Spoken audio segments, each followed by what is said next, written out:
When we were transferred to ACS, we had to go through some more testing. This revealed that we had issues on both sides, therefore IVF was our suggested treatment. We were told that this could take up to 6 months before we could start our first cycle. Like most people, 2020 did not turn out as we had expected. In fact, it was the toughest year of our lives. In January, I lost my sister Angela suddenly and unexpectedly.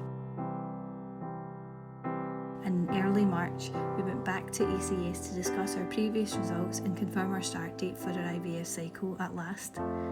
Unfortunately, COVID-19 hit and all ACS services were put on hold.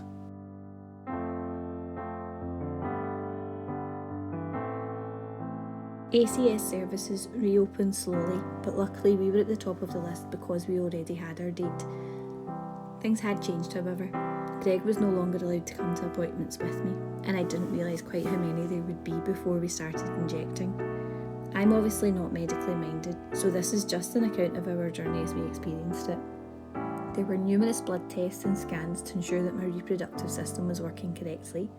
This all formed part of the process before we started injecting. Questions about our lifestyle, our family medical history, BMI checks, all to ensure that we were correct candidates to progress with IVF.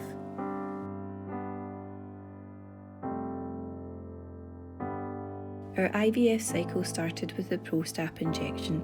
This essentially puts you in an induced menopause so that they have control over your cycle. It also gives you the night sweats and hot flushes.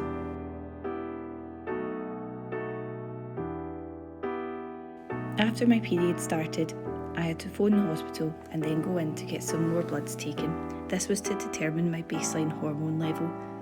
This information is used to ensure that I was on the correct drugs.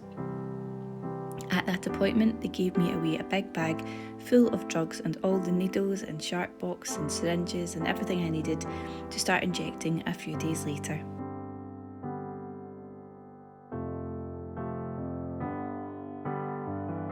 I was injecting Luvaris and Gono F every morning. For the first couple of days I also had to do Gono F in the evenings. After 10 days of injecting, I went for a scan to see how my follicles were growing.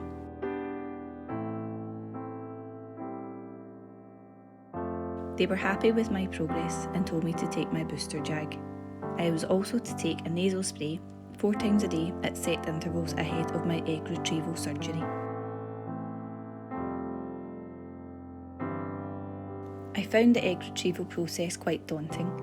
I was the only person in that morning due to COVID, and Greg wasn't allowed to come in with me, which meant he had to do his sample at home and I had to give it to the embryologist when I arrived. No one really talked me through what to expect from the surgery, and I was very anxious about it.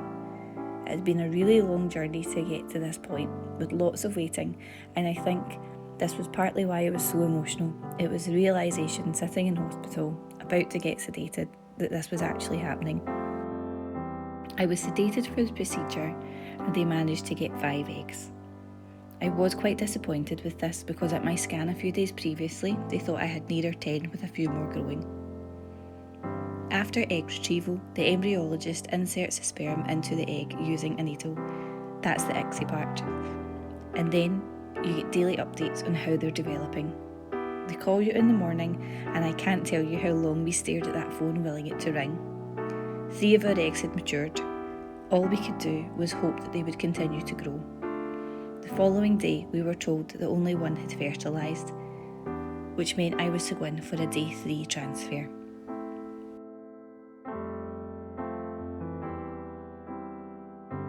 The embryo transfer is a very short procedure where they use a catheter to insert the embryo into the lining of the uterus. Then it's the famous 2-week wait. Well, technically that starts on the day of fertilisation, so we had our test date. I had to continue to take pessaries to help support the uterus until this date. I started bleeding a few days before our test date, and I knew that it hadn't worked for us. However, you have to continue to take all the medication and do your test on the date as advised.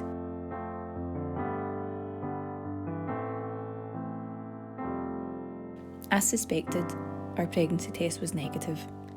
IVF in Scotland is free on the NHS for 3 cycles or until you have a baby, whatever comes first. Generally speaking, people tend to get more than 1 embryo and therefore freeze embryos, which they would then use for a second cycle. We were not in this position, however, and had to start the whole process from the very beginning.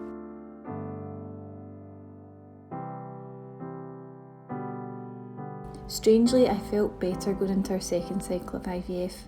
I think it was mainly because I understood and knew the process and knew that I had managed to do it once and I could do it again, hopefully with a different outcome this time.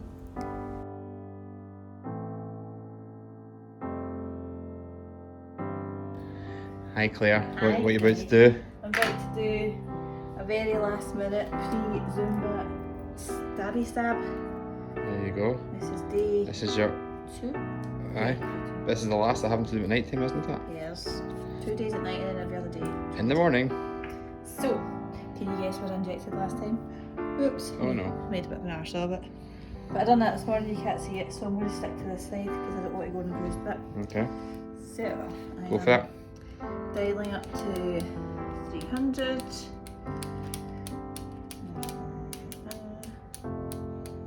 There you go, 300. 300. And all I'll do is take the safety bit off. Do a wee zoom in, you can see a tiny bit of water comes out, so we know it's okay. Yeah, there you go. See it? Yep. And then put away. They altered my drugs slightly to help with implantation. This meant that not only did I inject before my egg retrieval surgery, but also after, right up until our test date.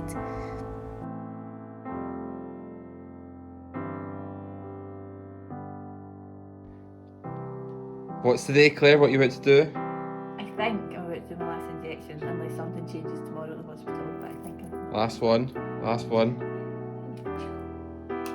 Ready?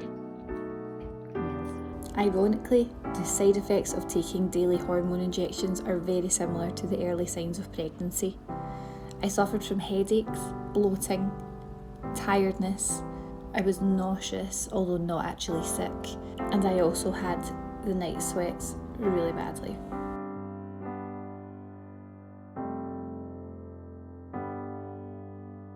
A different surgeon performed my egg retrieval surgery this time, and she sat me down before the procedure and explained who everyone was in the room and what to expect from the surgery. I didn't get this the first time and I felt so much more assured having had that conversation before going in. We managed to get 10 eggs this time. 6 of them matured, 5 of them fertilised, which resulted in 2 embryos,